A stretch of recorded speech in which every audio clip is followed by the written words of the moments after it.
trop se laisser gagner par les émotions est quelque chose que l'on reproche constamment aux femmes. Et aux féministes encore plus, parce qu'elles ont le culot de vouloir prendre la parole, ces folles.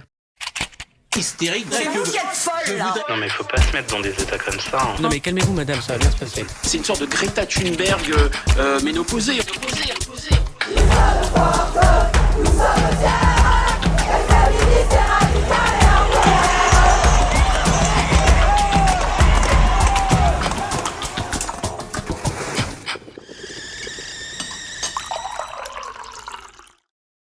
Depuis quelques années que je suis devenue féministe, je vous avoue que j'ai pas mal galéré avec mes émotions.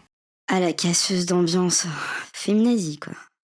Oh là là, je suis désolée, c'est ma petite voix, elle peut pas s'empêcher de faire des remarques. Bon, je reprends. J'ai pas mal galéré avec mes émotions. Demandez à certains hommes de mon entourage, ils vous le diront. La tristesse m'a souvent fatiguée. J'ai été lasse, mais aussi très joyeuse, ou émue.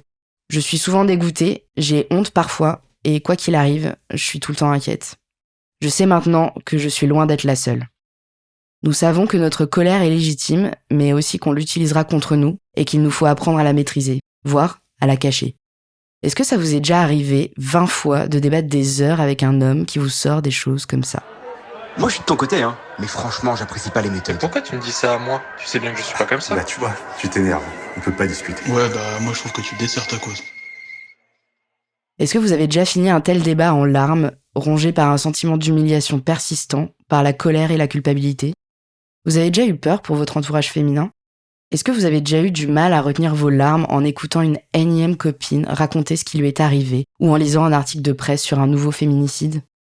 Si les injustices vous affectent, ce podcast est pour vous. Ensemble, on va comprendre et redonner de la légitimité à nos émotions et sentiments féministes. Voici ce qu'écrivent les Red Stocking West dans leur manifeste, un collectif féministe américain des années 70. Notre politique débute avec nos sentiments. Les sentiments sont une réponse directe aux expériences et aux relations que nous vivons. C'est grâce à eux que nous savons ce qu'il se passe réellement. Pendant des siècles, le savoir des femmes a été qualifié de magie, d'instinct, d'intuition, de sorcellerie, et plus récemment de projection, de distorsion, de complexe personnel et d'autres noms encore, destinés à rendre nos connaissances vides et insignifiantes. Les femmes qui ont tenu à partager leurs connaissances et à agir grâce à elles ont été systématiquement punies selon les coutumes de leur époque. Il y a 300 ans, nous étions brûlées. Maintenant, nous sommes tenues captives au sein d'une institution punitive, catégorisées en tant que malades mentales, menacées de viol, d'isolement et de mort. L'information que nous tirons de nos sentiments est la seule information sur laquelle nous pouvons compter. Et notre analyse politique n'est fiable qu'à condition qu'elle ne contredise pas nos sentiments. Comme souvent dans des situations d'injustice ou d'impuissance, c'est le collectif qui sauve. En faisant face à notre souffrance ensemble, nous pouvons commencer à imaginer l'absence de cette souffrance, identifier nos besoins et préciser notre vision politique. En parallèle de la révolte, et surtout pas en substitution, on va parler de nos sentiments, et ça va nous faire du bien. Parce que je sais pas vous, mais moi, j'en ai besoin. Je vous invite pour une soirée thé dans mon salon. Ramenez vos pyjamas, j'allume la bougie parfumée.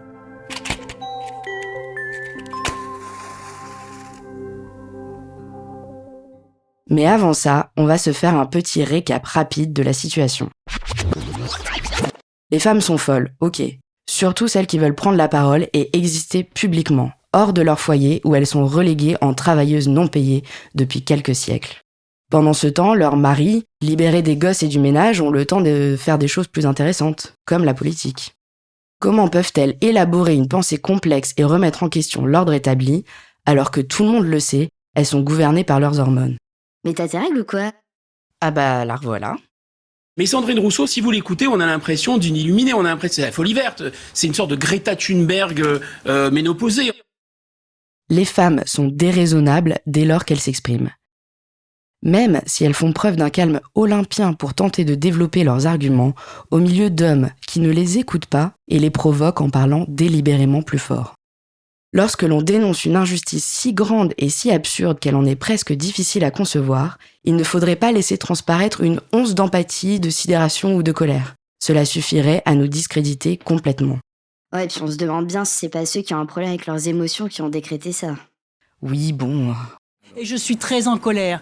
Et les parents et les familles qui vous en... Et les parents... Non, je ne me calmerai pas. Ne montrez pas du doigt avec non, cet index pointé, parce que franchement... Non, je ne me calmerai pas. Non, je ne me calmerai pas. Je ne me calmerai pas. Pour être président de la République, il faut être calme. Non, pas quand il y a des injustices. Il y a des colères qui sont parfaitement saines.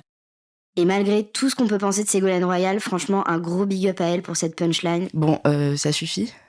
Tout de suite après, un extrait du petit manuel philosophique à l'intention des grands émotifs de Ilaria Gaspari. Beaucoup d'hommes jugent encore inconvenant d'afficher leurs larmes ou de laisser transparaître leurs émotions, d'admettre que la vie les bouleverse, les meurtrit, les renverse. Pourtant, une fois de plus, cela arrive à tout le monde. Pour les femmes, le fait d'être considérées comme émotives et donc instables est prétexte à une permanente remise en cause de leur autorité, au travail, en politique, dans les rapports humains, même quand la rhétorique de l'émotivité et de l'empathie est mise en avant et célébrée, l'émotion continue à être perçue comme un trait de caractère relatif à une forme de victimisation qui dévalorise non seulement celui qui l'éprouve, mais l'émotion elle-même. Sandrine Rousseau est harcelée, moquée, menacée depuis des années par des trolls d'extrême droite sur Twitter, comme par des personnalités politiques ou par les éditorialistes des médias dominants. La moindre de ces déclarations est montée en épingle, aussi factuelle soit-elle. Et pourtant, elle ne montre pas tant ses émotions. Ce qu'elle subit est un remarquable cas d'école du vieux monde qui se démène pour ne pas mourir trop vite, en jetant sous les roues du bus celles et ceux qui essayent justement de faire mieux. Dans un portrait récemment paru dans Le Monde sur la députée écologiste, voici ce qu'Olivier Faye écrit d'elle. Si Sandrine Rousseau pleure beaucoup, il lui arrive aussi de mentir. Tout l'article se concentre sur les larmes de la députée, la déshumanisant totalement, l'accusant de jouir des polémiques et d'utiliser ses émotions comme stratégie politique, d'être calculatrice. L'auteur précise pourtant que Sandrine Rousseau lui avait demandé de ne rien écrire sur ses larmes. Il l'accuse d'en faire un spectacle alors qu'il vient de lui refuser la discrétion, brisant le pacte du off journalistique. Alors là, les amis, on est dans l'imaginaire hyper misogyne de la harpie perfide qui attendrit les hommes avec ses larmes pour obtenir ce qu'elle veut. C'est la sorcière manipulatrice qui se victimise pour attirer la pitié et dévorer les pauvres hommes qui, eux, ne se doutaient de rien. Je précise que les larmes sont celles du souvenir de l'agression sexuelle perpétrée par Denis Baupin. Lui nier le droit d'exprimer cette émotion ou en remettre en cause la sincérité est d'une grande violence et témoigne d'un manque d'empathie que je trouve personnellement affligeant.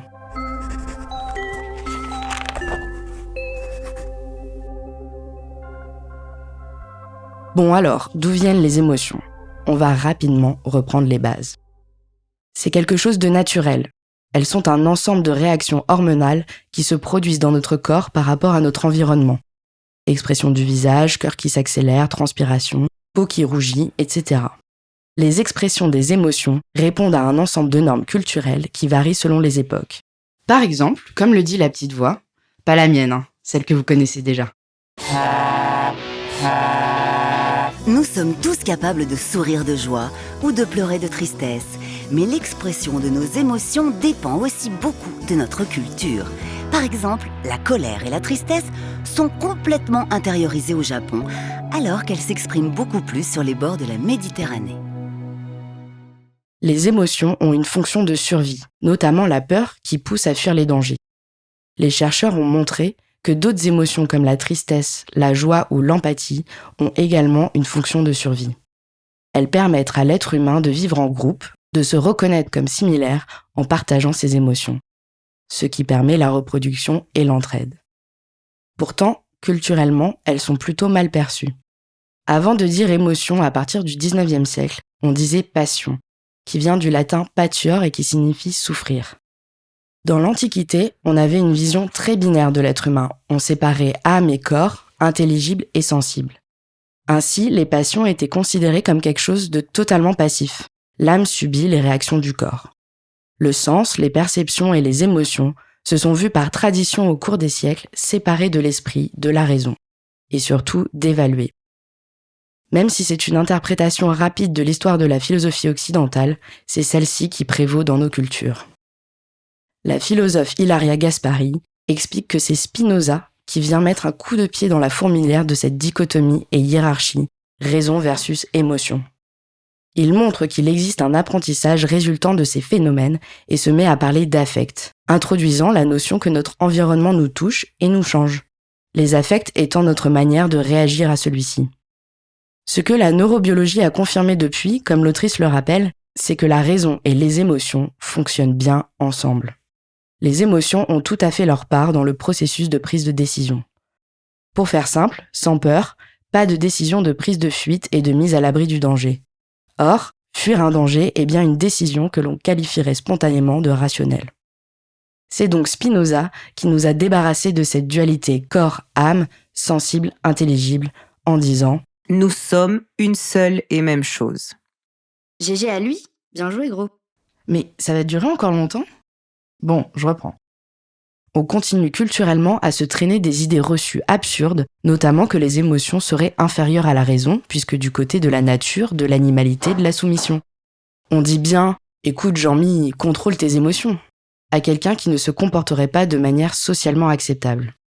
Les émotions seraient de l'apanage des faibles, des non-civilisés. Dans son chapitre consacré au journalisme dans Le génie lesbien, Alice Coffin explique pourquoi les plateaux télé sont réservés aux hommes blancs et pourquoi tous les autres, donc, sont exclus du débat public. Elle cite notamment Ketia Mutombo, cofondatrice des féministes contre le harcèlement.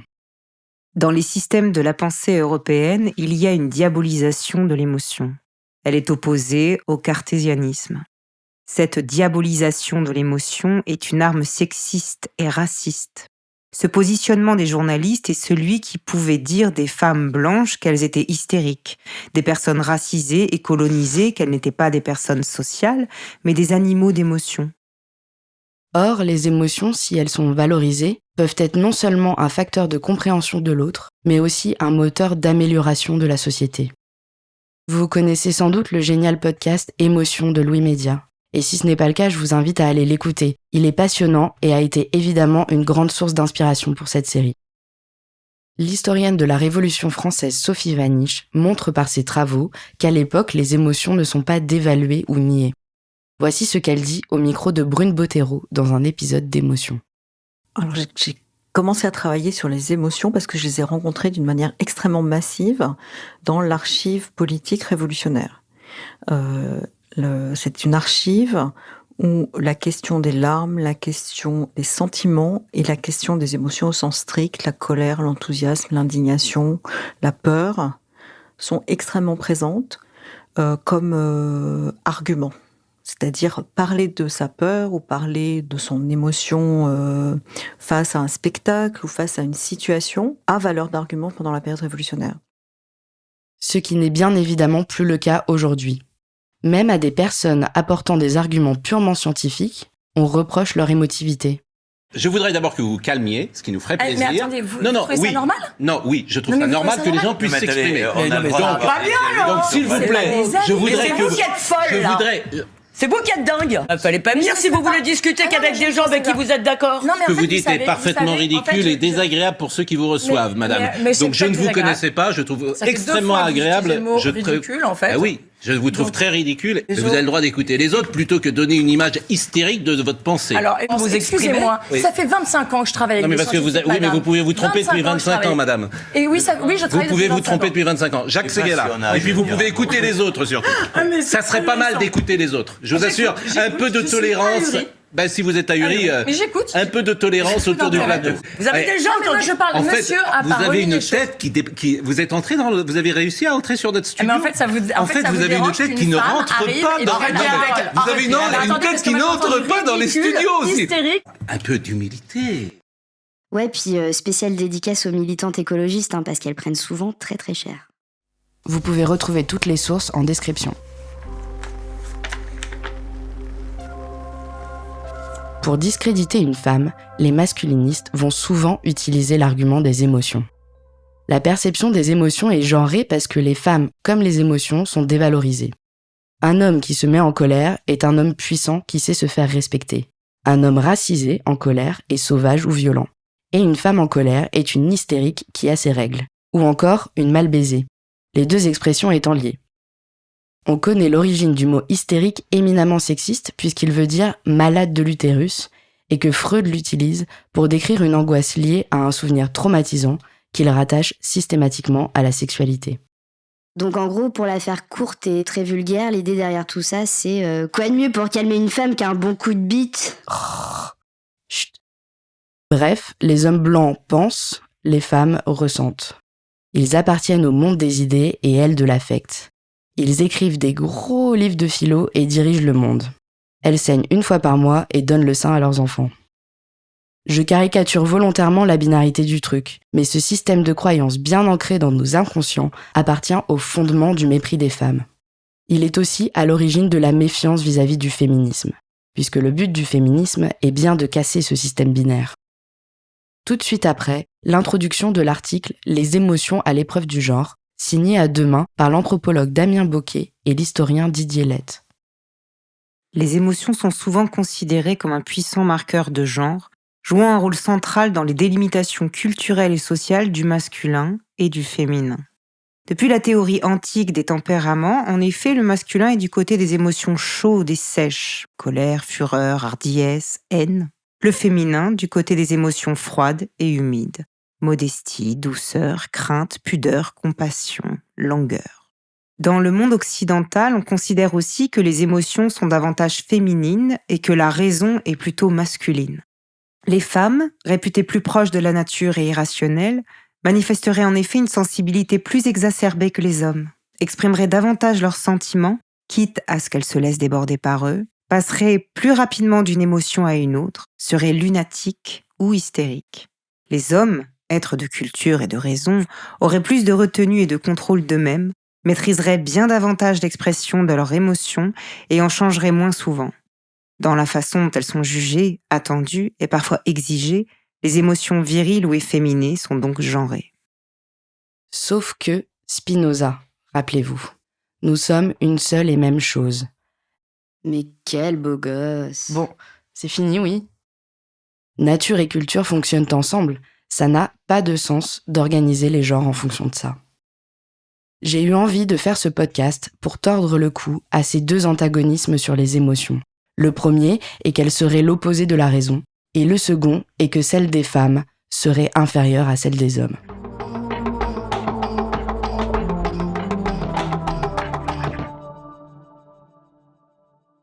Voilou, encore et toujours en 2022, on croit que les émotions des femmes, et a fortiori des femmes engagées, sont complètement soit irrationnelles, soit carrément malhonnêtes. Comme celle de Sandrine Rousseau, qui est en ce moment la femme la plus effrayante pour les hommes de pouvoir. Ceux qui semblent souhaiter plus que tout ne rien voir changer. Il y a comme un paradoxe, non ? Les femmes sont trop idiotes et émotives pour avoir du pouvoir, et en même temps trop manipulatrices et perfides pour qu'on leur confie du pouvoir ? Ouais, faut choisir les gars peut-être. Ou alors dites juste que vous voulez qu'on se la ferme, ce sera plus simple.